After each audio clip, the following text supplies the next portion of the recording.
بسم اللہ الرحمن الرحیم۔ ناظرین السلام علیکم، میں ہوں آپ کا میزبان صابر شاکر، وفاقی دارالحکومت اسلام آباد سے کچھ تازہ ترین اطلاعات اور اہم خبریں آپ سے شیئر کرتے ہیں۔ وزیر خزانہ اسحاق ڈار صاحب، ان کا مستقبل تاریک ہوتا ہوا نظر آ رہا ہے، ان کی وزارت خطرے میں ہے،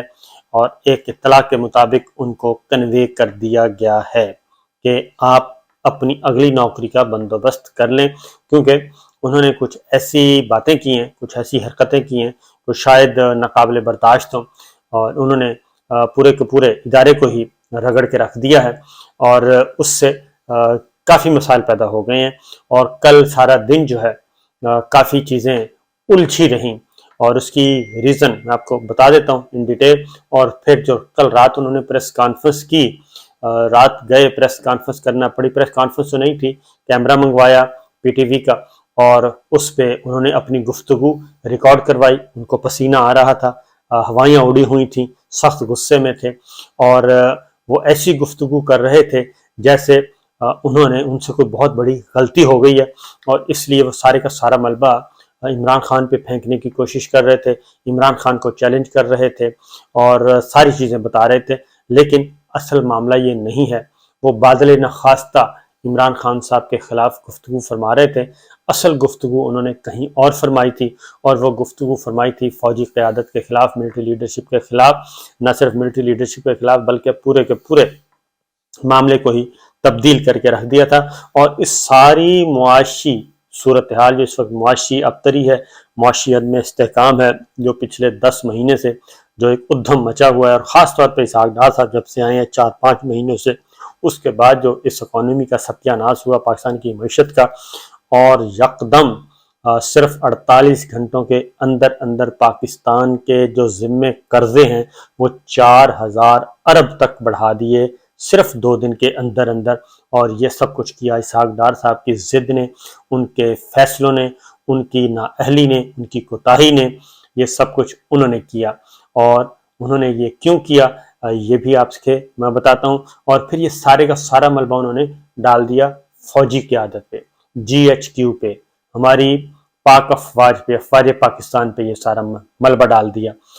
اس کے بعد پھر سارا دن یہ چیزیں چلتی رہیں، پھر شام کو انہوں نے ایک پریس کانفرنس کی، اور اس کی وجہ یہ ہے کہ اب کیونکہ مفتہ اسماعیل صاحب آئے تھے، مفتہ اسماعیل صاحب کو فائنل کیا تھا باجوہ صاحب نے انٹرویو کر کے، شہباز شریف صاحب، یہ پوری کابینہ جو اس وقت آپ کو نظر آ رہی ہے، ابتدائی کابینہ کی بات کر رہا ہوں، وہ ساری کی ساری کابینہ طے شدہ تھی، باجوہ صاحب کے ساتھ انہوں نے مل کے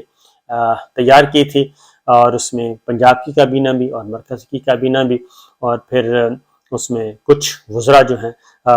باجوہ صاحب کے نومینی تھے، اور ان کے اکارڈنگلی مفتہ اسماعیل صاحب کو بھی شارٹ لسٹ انہوں نے کیا تھا، اور ان کے ذمہ دے دی تھی شہباز شریف صاحب وزارت عظمیٰ انہوں نے سنبھال لی تھی، اور مریم صفدر صاحبہ کا، نواز شریف صاحب کا کوئی رول نہیں ہونا تھا، اسحاق ڈار صاحب دور دور تک نہیں تھے، کیونکہ اسحاق ڈار صاحب کو سزا ہوئی تھی،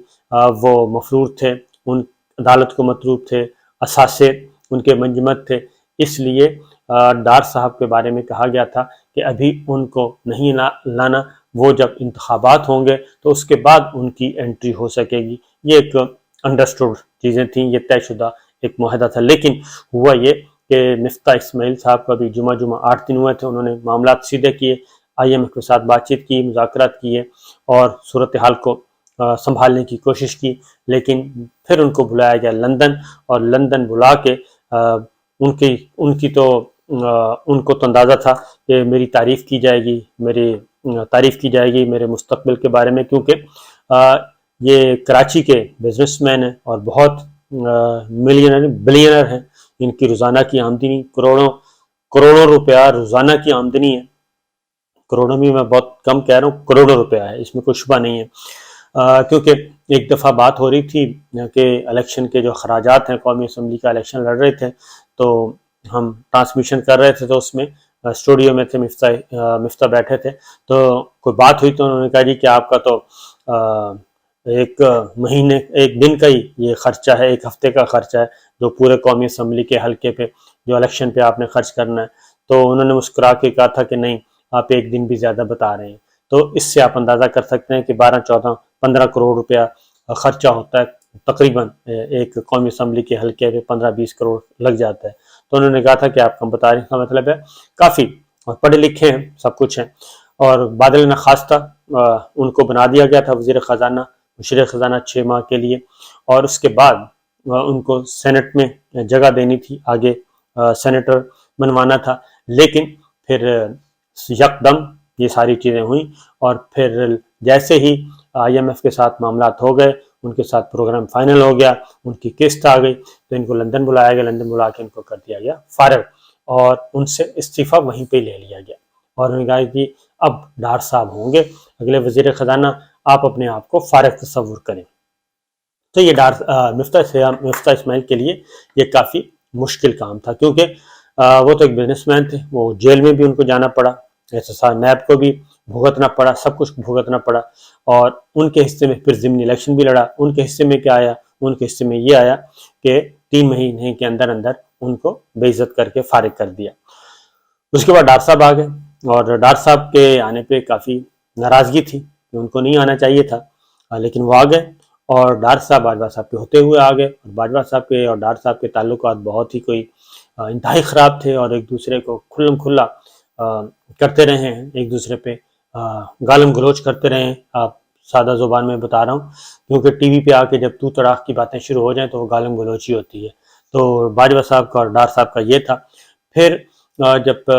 ڈان لیکس ہوا تو اس وقت بھی، جب پاناما ہوا اس وقت بھی اسحاق ڈار صاحب کا جو رول تھا اس میں بھی ان کا عمل دخل تھا، کیونکہ باجوہ صاحب نے جب وہ آرمی چیف تھے تو انہوں نے کچھ کام کرنے کا کہا تھا. فیٹف نواز شریف صاحب کے زمانے میں بھی ہو گیا تھا. باجوہ صاحب کا کہنا تھا کہ ہم نے بہت پہلے کہہ دیا تھا کہ یہ فیٹف کی تلوار آ رہی ہے، تو آپ یہ قلم تنظیموں کے خلاف اس کا بندوبست کر لیں، کوئی اس میں کام کر لیں. اور اس میں 3-4 تنظیموں کا نام بھی دیا تھا. لیکن ڈار صاحب نے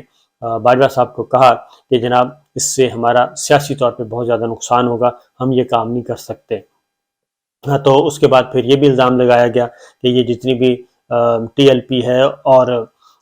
یہ جماعت الدعویٰ کی ایک سیاسی تنظیم جو کھڑی کی، وہ بھی انہوں نے الزام لگایا تھا کہ یہ انہوں نے کی ہے. ڈار صاحب کہتے تھے کہ یہ اسٹیبلشمنٹ کی طرف سے آئی ہے، ہماری طرف سے نہیں ہے. تو وہ پھر ایک ڈان لیکس آئی تھی. ڈان لیکس نے اچھا خاصا جھگڑا کریٹ کیا. یہ راحیل شریف صاحب کے زمانے میں اس میں کئی وزیروں کو فارغ ہونا پڑا، طارق فاطمی صاحب کو فارغ ہونا پڑا، پرویز رشید صاحب کو فارغ ہونا پڑا. اور اس میں پھر یہ بھی بات کہی گئی تھی کہ یہ جو ہم چیزیں، جب یہ قومی سلامتی کے اجلاس چل رہے ہوتے ہیں، ان کیمرہ سیشن چل رہے ہوتے ہیں تو ہم سن رہے ہوتے ہیں. زبیر صاحب نے کہا تھا. پھر پیپلز پارٹی کی قمر زمان قاہرہ کی اور زبیر صاحب کی تلخی بھی ہوئی تھی اس وقت کہ یہ جناب آپ کیسے سن سکتے ہیں اس طرح کی باتیں، اور پھر ٹکر چلتے تھے. تو پھر ڈان لیکس آ گیا. ڈان لیکس کا ریپیٹ کرنے کی ضرورت نہیں ہے. پھر اس پہ انکوائری ہوئی، اس کے بعد پھر ٹویٹ واپس کیا. ٹویٹ واپسی ہونے کے بعد پھر لڑائی شروع ہو گئی تھی. پھر پاناما لیکس آ گئی، پاناما پہ وہ فارغ ہو گئے. تو 2 تلخیاں. لیکن ڈان لیکس کو بند کر دیا تھا باجوہ صاحب نے آ کے، اور اس میں جو بھی ہے معافی تلافی کہہ لیں یا جو بھی کہہ لیں وہ بند ہو گئی تھی. اور اطلاع یہ ہے ڈان لیکس کے معاملے میں، اطلاع یہ ہے کہ جب باجوہ صاحب کو آرمی چیف بنایا گیا تھا تو بنانے سے پہلے ہی کمٹمنٹ لی گئی تھی کہ جناب آپ آئیں گے تو ڈان لیک کو بند کریں گے، ڈان لیکس والے چیپٹر کو کلوز کریں گے، اور اس کے بعد پھر چیزیں آگے بڑھیں گی. لیکن یہ جس دن ٹویٹ ڈیلیٹ ہوا تھا ڈان لیکس کے بارے میں، جو رپورٹ آئی تھی، اور رپورٹ کو D G I S P R کا ٹویٹ تھا ریجیکٹڈ، تو وہ ٹویٹ پھر واپس لیا تھا. اور وہ واپس بھی ایٹ 11th hour، یعنی کہ آرمی چیف گئے نواز شریف صاحب سے ملنے، پرائم منسٹر سے، اور واپس آئے تو انہوں نے کہا تھا جی کہ یہ آپ ٹویٹ واپس لے لیں. وہ بھی ایک پوری کی پوری چیزیں موجود ہیں، پرانی بات ہے، لیکن وہ ٹویٹ واپس لینا پڑا تھا. D G I S P R نے وہ ٹویٹ واپس لیا، اور اس کے بعد پھر ودن انسٹیٹیوشن بڑے مسائل ہوئے تھے، کیونکہ یہ ایک ایسا کام تھا. اس کے بعد پھر یہ ہوا کہ کچھ پوسٹنگ ٹرانسفرز ہوئے، اس پہ بڑے شادیانے بجائے گئے. آرمی میں ہوئے تھے اس وقت کے D G I S P R Qasim Saleem Bajwa صاحب کا تبادلہ کروایا گیا تھا. ان کا تبادلہ ہونا ہی تھا، لیکن ان کا تبادلہ ہوا تو زبیر صاحب نے کہا کہ ہم نے ان کو بندوقیں صاف کروانے پہ لگا دیا، اور جس نے ٹویٹ کیا تھا وہ ہم نے واپس کروا دیا، ریجیکٹڈ کا ٹویٹ واپس ہو گیا. اس کو بڑی ایک فتح قرار دیا گیا تھا. اور اس کے بعد پھر باجوہ صاحب کی اور ان کی انبن شروع ہو گئی تھی ٹویٹ کی واپسی سے.